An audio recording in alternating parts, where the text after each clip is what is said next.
की रिस्पॉन्सिबिलिटीज़ के बारे में। हमारी डिस्ट्रीब्यूशन सीरीज़ की तीसरी वीडियो है। पहली वीडियो थी जिसमें हमने बात किया कि डिस्ट्रीब्यूटर होता क्या है और डिस्ट्रीब्यूशन मैनेजमेंट कैसे करनी है। दूसरी वीडियो थी कि डिस्ट्रीब्यूटर की प्रोफाइलिंग क्या होती है और डिस्ट्रीब्यूटर को आपने हायर कैसे करना है। अब ये तीसरी और लास्ट वीडियो है इस टॉपिक से रिलेटेड, जिसमें हम बात कर रहे होंगे कि डिस्ट्रीब्यूटर की रिस्पॉन्सिबिलिटीज़ क्या होती हैं। हम ये बात कर लेते हैं एक वंस अगेन कि जी डिस्ट्रीब्यूटर होता क्या है।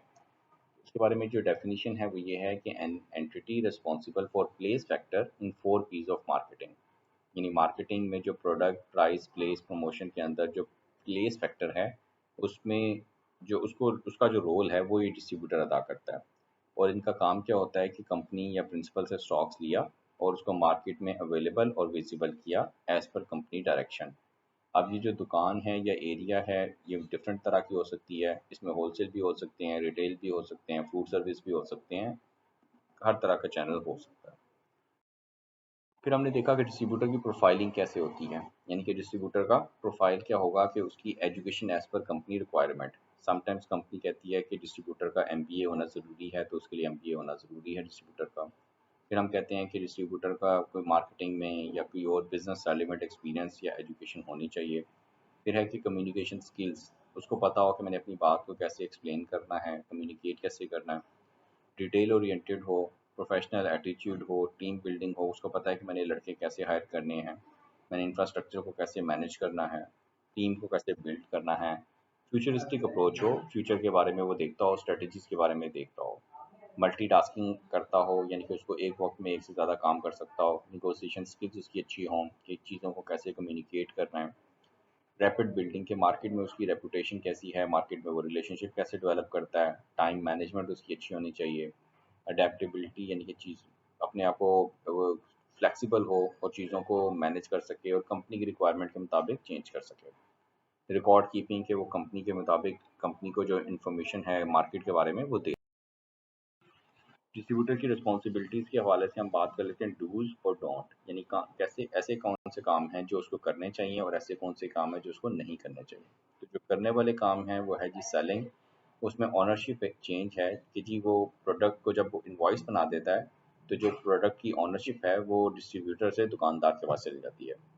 Achieve company assigned sales target in assigned area, जो उसको स्पेसिफिक एरिया दे दिया कंपनी ने, उस एरिया के अंदर रहते हुए वो अपने टारगेट को अचीव करे।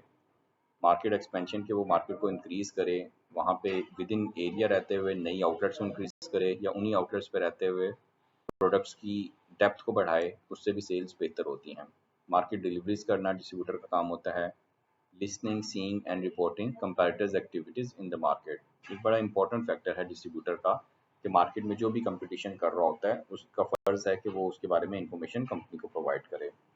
कस्टमर सर्विस कि वो अपने कंज्यूमर्स को, अपने दुकानदारों को कस्टमर सर्विस दे। इसमें डैमेज एक्सपायरी की पॉलिसी आ जाती है, एज़ पर कंपनी पॉलिसी वो उनको सर्व कर रहा हो।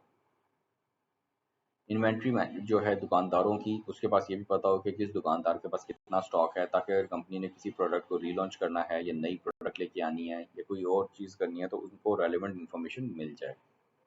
डिलीवरी, लोडिंग, अनलोडिंग प्रोडक्ट्स की एज़ पर कंपनी पॉलिसी हो, यानी कि लोडिंग अनलोडिंग में कोई प्रोडक्ट को डैमेज या एक्सपायर ना हो, डैमेज ना हो खास तौर पे, और जो ट्रांजिट लॉस होता है वो कम से कम हो, और सेफ्टी मेजर्स को वो मैनेज कर सके।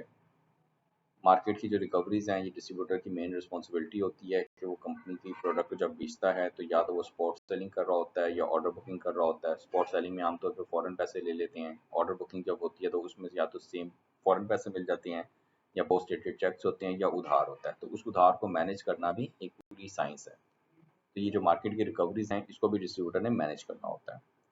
फिर trade management as per company guidelines की, जो ट्रेड के साथ ताल्लुकात हैं, रिलेशनशिप है, कोई बीडीए है, बिजनेस डेवलपमेंट एग्रीमेंट है, वो जैसे करना होता है वो उसने एज़ पर कंपनी की रिक्वायरमेंट। डिस्ट्रीब्यूटर्स की रिस्पॉन्सिबिलिटीज़ में डोंट्स क्या हैं कि ऐसे काम है जो नहीं करने चाहिए। तो सबसे पहला पॉइंट है ट्रांसशिपमेंट, कि जो असाइंड एरिया है उसकी बजाय किसी और एरिया में अगर डिस्ट्रीब्यूटर स्टॉक बेचता है तो इसको ट्रांसशिपमेंट कहते हैं। आमतौर पर इस तरह के अमल करने से डिस्ट्रीब्यूशन कैंसिल भी हो जाती है और ये कंपनीज इसको अच्छा नहीं समझती।